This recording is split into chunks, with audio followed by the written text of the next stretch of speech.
నిజామాబాద్ జిల్లా కేంద్రంలోని వినాయక్ నగర్ లో గల ఈవీఎం గోడౌన్ ను నిజామాబాద్ జిల్లా కలెక్టర్ భవేష్ మిశ్రా, జిల్లా అదనపు కలెక్టర్ భుజంగారావులు సోమవారం సందర్శించారు. సాధారణ పరిశీలన ప్రక్రియలో భాగంగా క్షేత్రస్థాయి సందర్శన జరిపారు. ఈవీఎం గోడౌన్ సీళ్లను, పోలీస్ బందోబస్తును పరిశీలించి అధికారులకు సూచనలు చేశారు. కలెక్టర్ వెంట ఎన్నికల విభాగం పర్యవేక్షకుడు బాలరాజు, సిబ్బంది సాత్విక్, విజయేందర్ రెడ్డి, అగ్నిమాపక శాఖ అధికారి శంకర్ తదితరులున్నారు.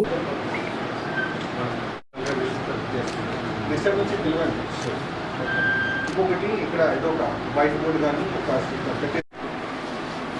ఇంకొకటి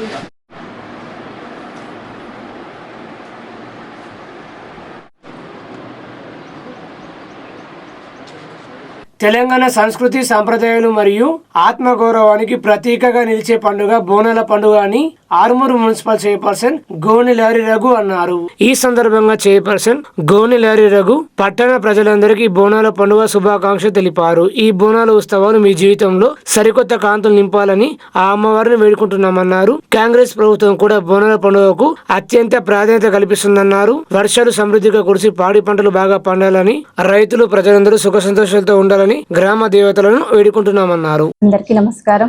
తెలంగాణ సంస్కృతి సాంప్రదాయాలు మరియు ఆత్మగౌరవానికి ప్రతీకగా నిలిచే పండుగ బోనాల పండుగ. పట్టణ ప్రజలందరికీ బోనాల పండుగ శుభాకాంక్షలు తెలుపుతున్నాను. ఈ బోనాల ఉత్సవాలు మీ జీవితంలో సరికొత్త కాంతులు నింపాలని ఆ అమ్మవారిని వేడుకుంటున్నాను. వర్షాలు సమృద్ధిగా కురవాలని, పాడి పంటలు బాగా పండాలని, రైతులు ప్రజలందరూ సుఖ సంతోషాలతో ఉండాలని గ్రామ దేవతలకు ప్రార్థిస్తూ ఆషాఢ మాసం అంతా జరిగి ఉత్సవాలు బోనాల పండుగ ఉత్సవాలు. కాంగ్రెస్ ప్రభుత్వం బోనాల పండుగకు అత్యంత ప్రాధాన్యత కల్పించింది. అందరూ బాగుండాలని అమ్మవారిని వేడుకుంటూ మరోసారి పట్టణ ప్రజలందరికీ బోనాల పండుగ శుభాకాంక్షలు తెలియజేస్తున్నాను. స్మార్ట్ రేషన్ కార్డుల ప్రారంభోత్సవం కార్యక్రమం కోసం స్థలాన్ని నిజామాబాద్ జిల్లా కలెక్టర్ భవేష్ మిశ్రా పరిశీలించారు. ఆగస్టు 15వ తేదీన స్మార్ట్ రేషన్ కార్డుల ప్రారంభోత్సవ కార్యక్రమం అధికారికంగా జరుగుతుంది కావున ఈ కార్యక్రమం కోసం జిల్లా కలెక్టర్ భవేష్ మిశ్రా స్థల పరిశీలన చేశారు. ఈ కార్యక్రమానికి సరైన ఏర్పాట్లు చేయాలని సంబంధిత అధికారులకు తగు సూచనలు చేశారు.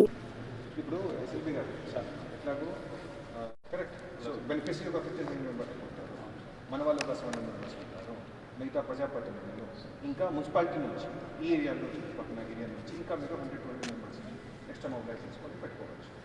మిగతా మన అధికారులు ఓకే అండ్ ప్రజాప్రతినిధులు ఈ విధంగా ప్లాన్ చేయాలి. డీలర్ ప్లస్ ఒక ముగ్గురు బెనిఫిషియరీ కార్డ్ హోల్డర్స్, నలుగురు అవుతారు సార్. ప్రతి ఒక్క జీపీకి ముగ్గురు ఫిక్స్. డీలర్స్ అయితే మీ దగ్గర మోర్ దాన్ 700 వస్తుంది. జీపీ 500 పడుతుంది కాబట్టి జీపీకి లేట్స్ ముగ్గురు. Okay sir. ఓకే సో ఒక 1600 వీల్ అయిపోయారు. ఓకే కన్సర్న్ రేషన్ కార్డ్ మన ఎంపీ షాప్ డీలర్ దీన్ని బట్టి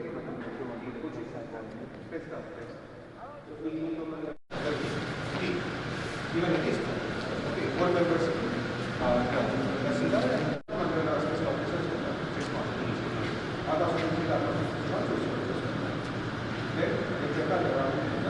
కమ్యూనికేషన్ కార్డ్ వాళ్ళ ప్రజాప్రతినిధులు ఆ రోజు కార్యక్రమం జారీ అట్లాగే ఆ రోజు మన కార్యక్రమం ఇక్కడ కొన్ని స్టాండీస్ మనం క్రియేట్ చేయాలి.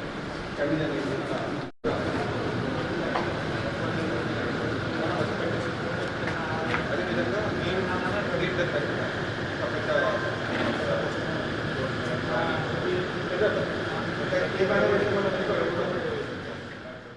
ఆర్మూరు పట్టణంలోని పీవీఆర్ భవన్ లో కాంగ్రెస్ పార్టీ నియోజకవర్గ ఇన్ఛార్జ్ వినయరెడ్డికి సామాజిక సేవకులు జాతీయ అవార్డు గ్రహీత పట్వారి తులసి పర్యావరణ పరిరక్షణ సందర్భంగా గ్రీన్ ఛాలెంజ్ మొక్కను అందజేశారు.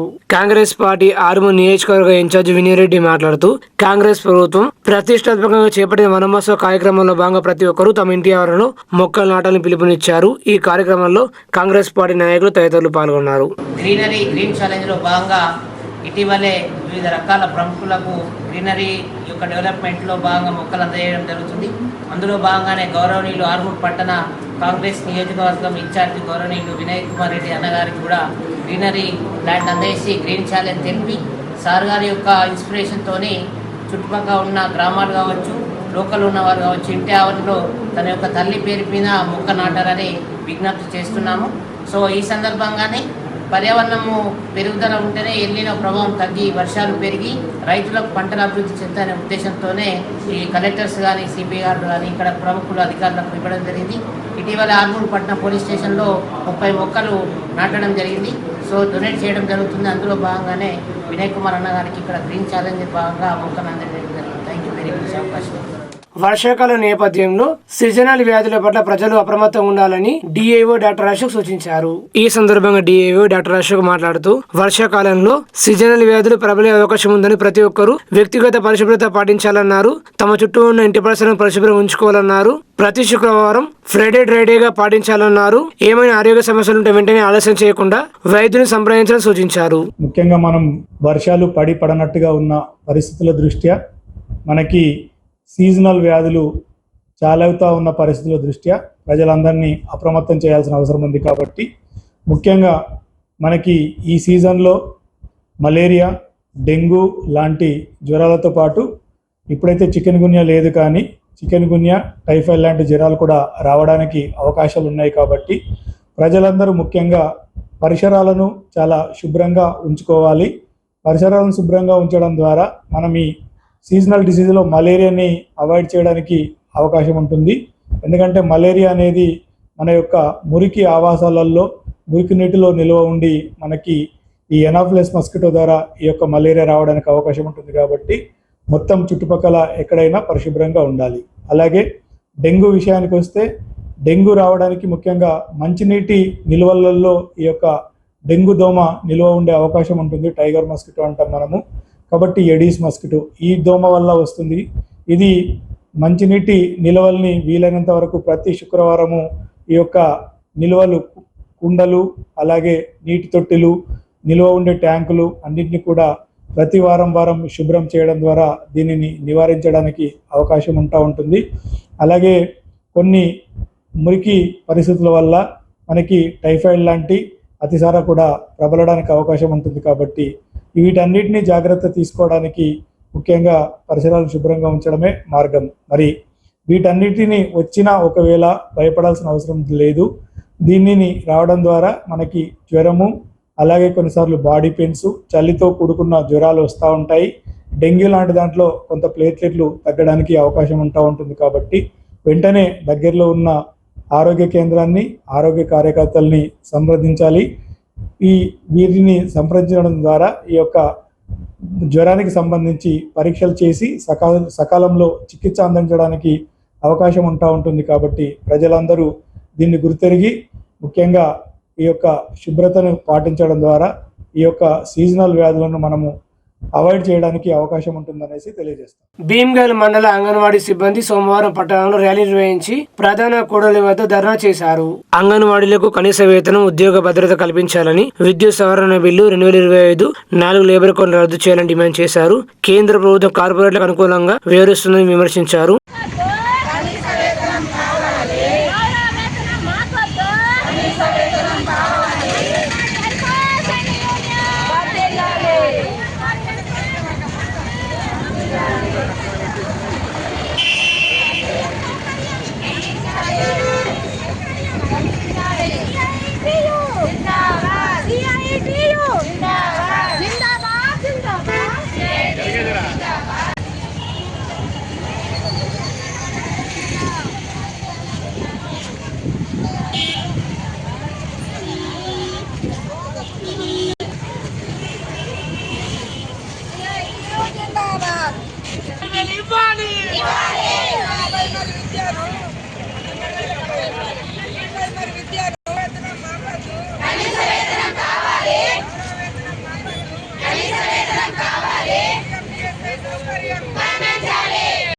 ఈరోజు దేశవ్యాప్తంగా జైలు భరో కార్యక్రమాన్ని రాష్ట్ర పిలుపు మేరకు అన్ని రంగాల కార్మికులు చేపట్టినాము. మా యొక్క అంగన్వాడీ యూనియన్ తరఫున మేము ఒకటే కేంద్ర ప్రభుత్వంకు మేము కోరుకుంటున్నాము. ఇప్పటికీ ఇన్ని సంవత్సరాల నుంచి 50 సంవత్సరాల నుంచి మేము ఉద్యోగాలు చేసి రిటైర్మెంట్ అయినప్పటికైనా రిటైర్మెంట్ బెనిఫిట్ మొన్ననే 1 లక్ష రూపాయలు విడుదల చేసిండ్రు. పెన్షన్ సౌకర్యం లేదు, పిఎఫ్ ఈఎస్ఐ సౌకర్యం లేదు. మళ్ళీ కనీస వేతనం 26,000 జీతం ఇవ్వాలని, ప్రభుత్వ ఉద్యోగులుగా గుర్తించాలని ప్రీ ప్రైమరీ విద్యను తీసుకొచ్చి పెట్టిండ్రు. ఆ ప్రీ ప్రైమరీ విద్య తీసుకొచ్చి పెట్టిట్లో అంగన్వాడీ సెంటర్లు కుంటుపడిపోయి మా జీవితాలు రోడ్డు పాలన పడుతున్నాయి. కాబట్టి వెంటనే కేంద్ర ప్రభుత్వంకు మా యొక్క అంగన్వాడీలు అందరం కూడా మేము ఒకటే విజ్ఞప్తి చేస్తున్నాం. ప్రీ ప్రైమరీ విద్యని వెంటనే తీసేసి అంగన్వాడీలకే అప్పగించాలని సిఐటిగా మేము ప్రభుత్వంకు హెచ్చరిస్తున్నాము. ఈ ప్రీ ప్రైమరీ విద్యను తీసేయకపోతే ఉద్యమం ఇంకా చేపడతామని మేము హెచ్చరిస్తున్నాం. వర్గాలకు ఆశా వర్గాలకు అంగన్వాడీ టీచర్లకు గ్రామ సిబ్బందికి మేము రాగానే జీతాలు వేస్తాం, మేము రాగానే అన్ని అనుకూలంగా సౌలతులు కల్పిస్తామని చెప్పేసి ప్రతి ఒక్క ఎమ్మెల్యే కావచ్చు, లీడర్లు కావచ్చు, రాష్ట్ర ప్రభుత్వం కావచ్చు, కేంద్ర ప్రభుత్వం, కేంద్ర ప్రభుత్వం కావచ్చు, కానీ వాళ్ళకి ఇప్పటిదాకా ఒక సమస్య కూడా పరిష్కారం చేసింది లేదు. హైకోర్టు నుంచి వీళ్ళకు 26,000 జీతం కల్పించాలని చెప్పేసి ఆర్డర్ ఇచ్చినా కూడా ఇప్పటి వరకు ఏ ముఖ్యమంత్రి కానీ ఏ ఎమ్మెల్యే కానీ ఇప్పటి వరకు కూడా వీళ్ళ గురించి, వీళ్ళ మంచి చెడు గురించి ఏ ఎమ్మెల్యే కానీ ఏ రాష్ట్ర నాయకుడు కానీ ఎవడు పట్టించుకున్నది దాఖలాలు లేవు. వీళ్ళకి ఇంత కాకుండా ఇంకా పని భారం ఇప్పటికే ఉన్నది కాకుండా జీతాలు పెంచిరా బాబు అంటే పని భారాలు వేస్తారు. ఇంకా వీళ్ళతో పని భారాలు పెంచి ఆ అస్తే జీతాలు కూడా సరిగ్గా ఇవ్వడము, టైంకి జీతాలు ఇవ్వకుండా వీళ్ళని ఇబ్బందులు పెట్టుకుంటా ఇంకా పని భారాలు పెంచుకుంటా పోతే ఈ వచ్చే రోజుల్లో ఈ ప్రభుత్వాలకు పుట్టగతులు ఉండకుండా చేస్తామని చెప్పేసి ఈ సిఐటి తరఫున హెచ్చరిస్తున్నాం. భారత ప్రధాని నరేంద్ర మోడీ పిలుపు మేరకు ఆర్మూరు పట్టణంలో బీజేపీ జిల్లా నాయకులు కలివడ గంగాధర్ తన నివాసంలో జాతీయ జెండాను ఎగురవేశారు. ఈ సందర్భంగా ఆయన మాట్లాడుతూ నేటి నుండి ఆగస్టు 15వ తేదీ వరకు మనమందరం మన ఇంటిపైన జాతీయ జెండాను ఎగురవేసి దేశభక్తిని చాటుకుందామన్నారు. స్వాతంత్రం కొరకు వీరమరణం పొందిన త్యాగదరులను స్మరించుకుందామన్నారు. ప్రతి ఇంటిపై భారతీయుడు త్రివర్ణ పతాకాన్ని ఎగురవేసి తన దేశభక్తిని చాటుకోవాలని భారత ప్రధాని గౌరవనీయులు శ్రీ నరేంద్ర మోడీజీ గారు పిలుపునివ్వడం జరిగింది. ఈ నెల అంటే ఈరోజు ఆగస్టు 10 నుంచి 15వ తారీఖు వరకు ప్రతి ఒక్క భారతీయుడు తన ఇంటిపై త్రివర్ణ పతాకాన్ని ఎగరవేయాలని వారు చెప్పడం జరిగింది. ఈరోజు ఈ త్రివర్ణ పతాకాన్ని చూస్తూ ఉంటే మనకు ప్రతి ఒక్కరికి కూడా భారతీయుడికి గుర్తు రావాలా. ఆ రోజుల్లో బ్రిటిష్ వాళ్ళు మన భారతదేశాన్ని పాలించినప్పుడు మన భారతదేశం బ్రిటిష్ వారి చేతుల్లోకి వెళ్ళినప్పుడు మన దేశానికి స్వతంత్రం రావాలని ఎందరో మహానుభావులు వారి జీవితాలను త్యాగం చేయడం జరిగింది, ప్రాణాలను సైతం అర్పించడం జరిగింది. మన సుఖ సంతోషాల కొరకు మా భారతదేశాన్ని మేమే పాలించుకోవాలని వారు ఎన్నో విధాలుగా పోరాటాలు చేశారు. వారి త్యాగ ఫలితమే మనకు స్వాతంత్రం రావడం జరిగింది. ఆ స్వతంత్ర అనంతరం ఈరోజు గతంలో చాలామంది పాలకులు భారతదేశాన్ని పాలించడం జరిగింది. తదనంతరం బీజేపీ నాయకత్వంలో అటల్ బిహారీ వాజ్పేయి గారు ఇవ్వండి, నేడు నరేంద్ర మోడీజీ గారు వారు కూడా మన భారతదేశానికి ప్రధానిగా ఉన్నారు. వారు ప్రపంచ దేశాల్లో భారతదేశం కూడా ఒక అగ్రగామిగా దేశంగా వెలగాలని కంకణం కట్టుకొని వారు రాత్రింబవలు కష్టపడతా ఉన్నారు. కాబట్టి మనం కూడా అందరం కూడా దేశభక్తిని పెంపొందించుకొని ఈరోజు భారతదేశం ప్రపంచ దేశాల్లో కూడా చాలా పేరొచ్చే విధంగా అగ్రగామి నిలిచే విధంగా మనం అందరం కూడా వారికి బాసటగా నిలవాల్సిన అవసరం ఎంతైనా ఉంది. కాబట్టి ప్రతి ఒక్క భారతీయుడు, ప్రతి ఒక్క పౌరుడు, ప్రతి ఒక్క మహిళ, ప్రతి ఒక్కరు కూడా గత భారతదేశ చరిత్ర తెలుసుకొని ఈరోజు మన భారతదేశం సుసంపన్నమైన దేశంగా ఎదగాలని, మోడీజీ నాయకత్వంలో ఇంకా మరింత అభివృద్ధి చెందాలని ప్రతి ఒక్కరు కూడా మోడీజీకి మద్దతు ఇవ్వాలని మనస్ఫూర్తిగా క్విట్ ఇండియా ఉద్యమ స్ఫూర్తితో ఆర్మూరు పట్టణంలో సోమవారం ప్రజా సంఘాల ఆధ్వర్యంలో జైలు బరో కార్యక్రమాన్ని నిర్వహించారు. అంగడి బజార్ నుంచి ర్యాలీగా బయలుదేరి పాత బస్టాండ్ మీదుగా అంబేద్కర్ చౌరస్తా నుండి నిజాం సాగర్ కెనాల్ చౌరస్తా మీద రాస్తా రోకో నిర్వహించారు. కేంద్ర ప్రభుత్వ కార్మిక రైతు ప్రజా వ్యతిరేక విధానం విడనాడి ప్రజల శ్రేయస్సు కోసం ఆలోచించాలని, రానున్న రోజుల్లో మరిన్ని పోరాటాలు నిర్వహిస్తామని వారు హెచ్చరించారు.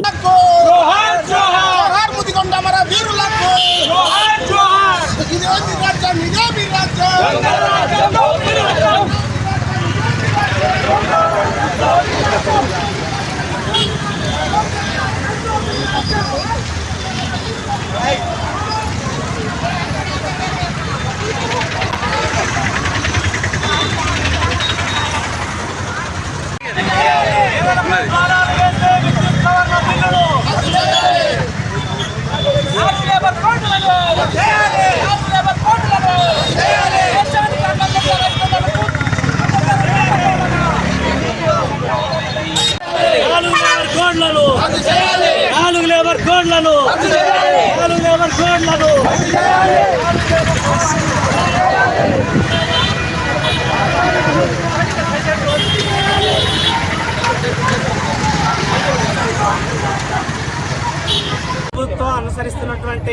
కార్మిక రైతు ప్రజా వ్యతిరేక విధానాలు నిరసిస్తూ ఆనాడు 1942లో మరి మన దేశానికి సంపూర్ణ స్వాతంత్రం కావాలని మరి ఆ రోజు క్విట్ ఇండియా ఉద్యమాన్ని ప్రారంభించడం జరిగింది.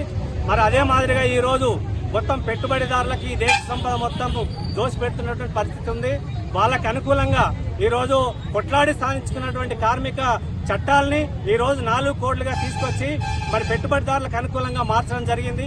కార్మికులకి యూనియన్ పెట్టుకునే రైట్ లేదు, ఈఎస్ఐ లేదు, పిఎఫ్ లేదు, అట్లాగే కనీస వేతనాన్ని అమలు చేయడానికి కూడా సిద్ధపడట్లేదు. 8 గంటల పనిదినాల నుంచి 12 గంటలకు ఈరోజు పెంచి చట్టాన్ని తీసుకురావడం జరిగింది. అంతేకాదు ఈరోజు వేలాది మంది, లక్షలాది మంది ప్రజలకు ఉపయోగపడేటటువంటి జాతీయ గ్రామీణ ఉపాధి హామీ చట్టాన్ని మార్చి ఈరోజు బీవీ గ్రామ్జీ అనే చట్టాన్ని తీసుకొచ్చింది. దీనివల్ల మొత్తం 40% రాష్ట్ర ప్రభుత్వ నిధులు కేటాయిస్తే తప్ప ఈ పని నడుస్తుంది, లేకపోతే ఈ పని మొత్తం కూడా మూలకు పడేటటువంటి పరిస్థితి ఉంది. అందుకే జాతీయ గ్రామీణ ఉపాధి హామీ చట్టాన్ని యథావిధి కొనసాగించాలని డిమాండ్ చేస్తా ఉన్నాం. అది కాకుండా ఈరోజు రైతాంగానికి 6 కాలం కష్టపడి పంట పండిస్తా ఉన్నారు. ఒకవైపు వర్షాలు వచ్చి ఇబ్బందులు పడతా ఉన్నాయి, అదే మాదిరిగా ఎండగొట్టి ఈరోజు పంటంతా కూడా ఎండిపోతున్నటువంటి పరిస్థితి ఉంది. వీటన్నింటినీ కూడా తట్టుకొని రైతులు మరి కష్టపడి పంటంతా కూడా రోడ్డు మీదకి తెచ్చిన తర్వాత రోడ్డు మీద పోసినటువంటి ధాన్యాన్ని కొనలేనటువంటి పరిస్థితి, నెలల తరబడి ఉన్నటువంటి పరిస్థితి ఉంది. దానికి అకాల వర్షాల వల్ల రైతులు పండించినటువంటి పంటంతా కూడా కొట్టుకుపోయినటువంటి పరిస్థితి ఉంది. కానీ ప్రభుత్వం మద్దతు ధర ఇవ్వకుండా ఈరోజు కాలయాపన చేస్తా ఉంది. అందుకే ఈరోజు రైతులందరూ కూడా మద్దతు ధర ఇవ్వాలని కోరుతా ఉన్నాం. అంతేకాదు ఈరోజు నామమాత్రంగా ఈరోజు మద్దతు ధర కేంద్ర ప్రభుత్వం 10 రూపాయలు, 20 రూపాయలు, 50 రూపాయలు, 100 రూపాయలు పెంచింది. కానీ ఎరువులు, విత్తనాల ధరలను కూడా అమాంతంగా పెంచేసింది. ఇవాళ రైతులకు భారాలు మోపుతా ఉంది. అంతేకాదు ఈరోజు రైతులకి, పేదలకి పెట్టేటటువంటి, పేదలకు ఉపయోగపడేటటువంటి విద్యుత్ మొత్తం కూడా ప్రైవేట్ వాళ్ళకి ఇస్తా ఉన్నారు. ఈ ప్రైవేట్ వాళ్ళకి ఇవ్వడం వల్ల మొత్తం వాళ్ళ ఆదాయం పెంచుకోవడానికి స్మార్ట్ మీటర్లు తీసుకొస్తా ఉన్నారు. ఈ స్మార్ట్ మీటర్ల వల్ల మరి రైతులకి, పేదలకి నష్టం జరుగుతుంది. ఆర్మూరు పట్టణంలో ప్రసిద్ధ పుణ్యక్షేత్రమైన సిద్ధిలగుట్టపై ఆర్మూరు కాంగ్రెస్ పార్టీ నియోజకవర్గ ఇన్ఛార్జ్ వినయరెడ్డి ప్రత్యేక పూజలు చేశారు. ఈ సందర్భంగా కాంగ్రెస్ పార్టీ నియోజకవర్గ ఇన్ఛార్జ్ వినయరెడ్డి శివాలయంలో, రామాలయంలో ప్రత్యేక పూజలు చేశారు. నందీశ్వర మహారాజా ఆధ్వర్యంలో స్వామివారి పల్లకి సేవ కార్యక్రమాన్ని ఘనంగా నిర్వహించారు. పెద్ద ఎత్తున తరలివచ్చిన భక్తులకు వినయరెడ్డి అన్న ప్రసాదాలు వడ్డించారు. ఈ కార్యక్రమంలో ఆలయ కమిటీ సభ్యులు, కాంగ్రెస్ నాయకులు తదితరులు పాల్గొన్నారు.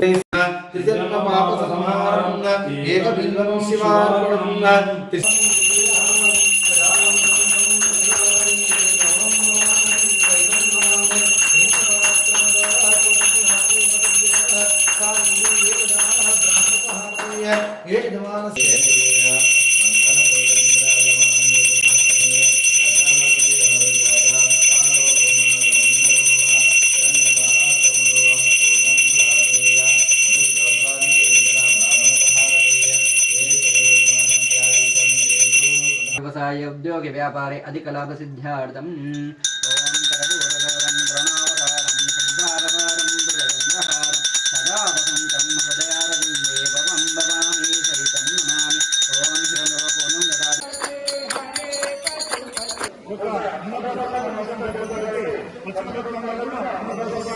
దాతగా వారు ఆరేపల్లి గంగాధర్, ఆరేపల్లి సత్తమ్మ దంపతులు మరియు వారి కుటుంబ సభ్యులు మహేందర్ రాజు, త్రిపుర, ఆరాధ్య వీరు యొక్క అన్నప్రసాదానికి ఈ రోజు దాతగా వేరేస్తున్నారు. వారికి, వారి కుటుంబ సభ్యులకు నవనా సిద్ధేశ్వరుని కరుణా కటాక్షాలు ఎల్లవేళలా ఉండాలని కోరుతూ ఆ దంపతులను ఒకసారి చెప్పలతో అభినందించాల్సిందిగా విజ్ఞప్తి చేస్తా ఉన్నాం.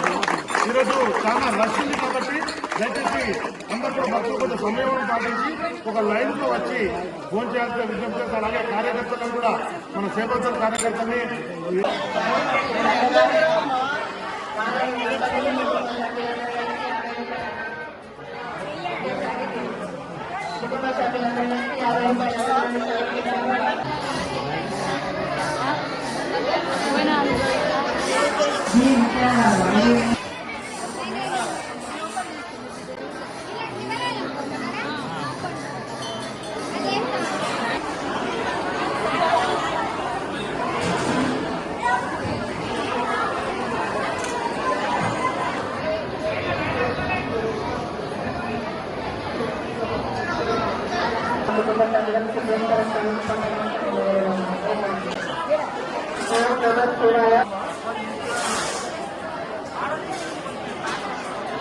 భక్తురాలు 20 రూపాయల అన్నదానాన్ని సమర్పించారు. వారికి వారి కుటుంబ సభ్యులకు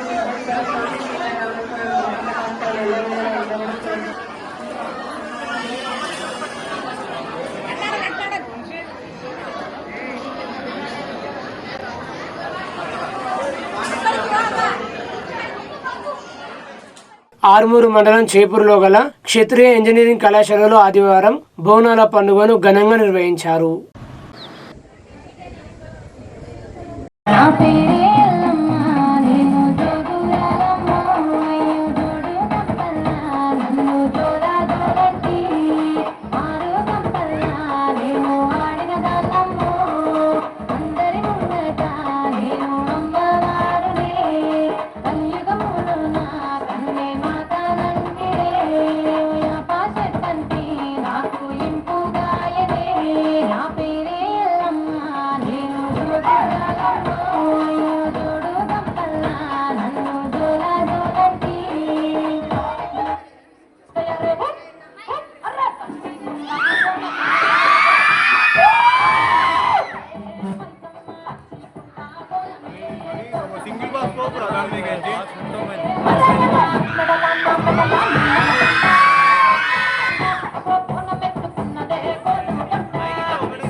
మొత్తం సాయించుకోవాలి ఇట్లుంటా మనది